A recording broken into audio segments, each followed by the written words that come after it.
Bonjour et bienvenue sur Technapal, la Tech à Papa. Alors aujourd'hui, je vais vous présenter un déshydrateur de filament, le modèle NT1 de chez Fixdry, qui permet de déshydrater deux bobines en même temps. Alors c'est un modèle que je me suis acheté parce que j'ai la Flash Forge, j'ai la Bamboo Lab et enfin voilà, j'aime bien garder mes filaments à l'abri de l'humidité et pas chaque fois devoir les emballer dans des sachets sous vide. Et ce modèle me paraissait pas mal pour un prix intéressant que j'ai trouvé sur Amazon, je pense. Oui, c'est ça, sur Amazon. Et voilà. Alors vous savez que j'aime bien partager avec vous mes découvertes et avant d'aller plus loin dans l'unboxing, regardons un petit peu les caractéristiques. Bon alors regardons les caractéristiques du produit. Donc moi j'avais profité d'avoir des bons d'achat Amazon liés aux produits affiliés. Et donc voilà, c'est donc un déshumidificateur de filaments qui se présente comme ça. Alors moi ce que j'aimais bien c'était le look puisque ça s'associe bien entre, vous verrez un peu plus tard dans la vidéo, ça s'associe bien à côté de ma Bamboo Lab et de la Flash Forge plutôt que les looks un peu flashy qu'on peut avoir des autres déshydrateurs. Alors j'en ai un autre qui doit arriver que j'ai kickstarté, le Sunlu S4 qui lui est plutôt sobre mais qui va prendre de la place. Mais donc voici comment il se présente. Alors on a une base en plastique moulé recouverte d'aluminium. Et on a des rollers pour faire tourner deux bobines à la fois et différents petits trous pour faire passer des tubes Bowden dans tous les sens en fonction de l'orientation de votre imprimante. L'avantage aussi, c'est qu'on peut mettre deux bobines, mais on peut aussi mettre des grandes bobines de 3 kg. Et ça, c'est quelque chose qui est intéressant parce que j'en ai quelques-unes des bobines de 3 kg qui sont larges et qui ne rentraient dans aucun déshumidificateur. Donc ils ont vraiment prévu le truc avec un trou au milieu ici et je trouve que ça c'était une bonne idée. Alors il peut monter jusqu'à 70 degrés, 70 pour mes amis français. Il a des capteurs en temps réel de l'humidité et de la température. Ils ont pensé avec un système de circulation de l'air chaud et il y a un chauffage à 360 degrés, ce qui est pas mal parce que sinon vous pouviez avoir des fois des endroits où vous avez qu'un côté de la bobine qui était déshydraté ou plus déshydraté et par moments ça pouvait causer des problèmes. Alors à l'avant, comme vous le voyez ici, on a différents panneaux qui sont assez simples en fait et c'est ça que je trouve bien, je vous montrerai après, mais c'est ça que je trouve bien, il est assez simple. On appuie sur allumer, on a deux boutons pour monter ou descendre la variable et un bouton mode pour choisir si c'est plutôt la température, le pourcentage d'humidité ou le temps de fonctionnement. Alors il n'y a pas de pré-réglage genre pour l'ABS, pour le PLA, etc.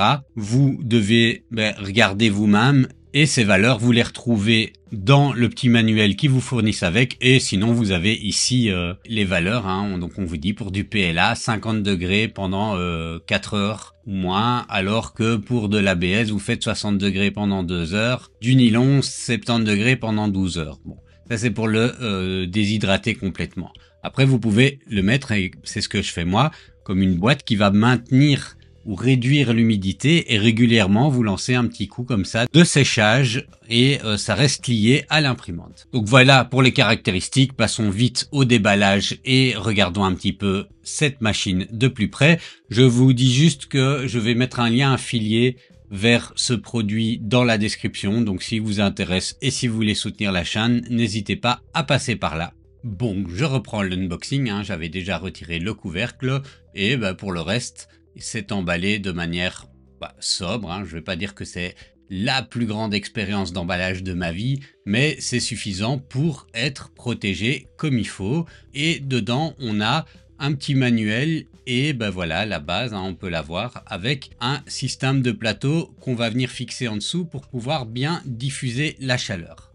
Pour le reste, il n'y a pas grand chose à dire. On a le couvercle. Le couvercle est quand même intéressant à regarder. Donc voilà, il est emballé dans du plastique, mais comme on l'a vu dans la partie caractéristique, le couvercle est rempli de petits trous dans lesquels il y a une petite partie en silicone qui permettent dès lors de pouvoir faire sortir les filaments dans à peu près toutes les directions qu'on veut.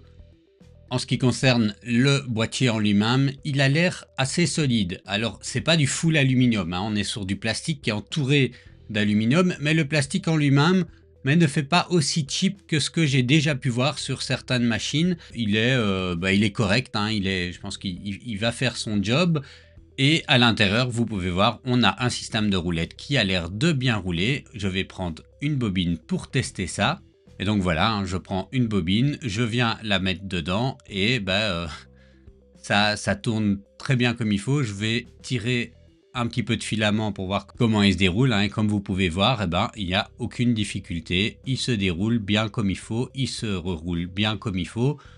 Les roulettes ont l'air de faire leur job. Bon, alors pas grand chose à monter dans ce déshumidificateur, mais on a quand même ici une petite plaque à venir mettre ici en dessous, hein, qui va permettre de diffuser la chaleur de manière uniforme dans l'appareil. Vous voyez ici, hein, ça tourne très bien.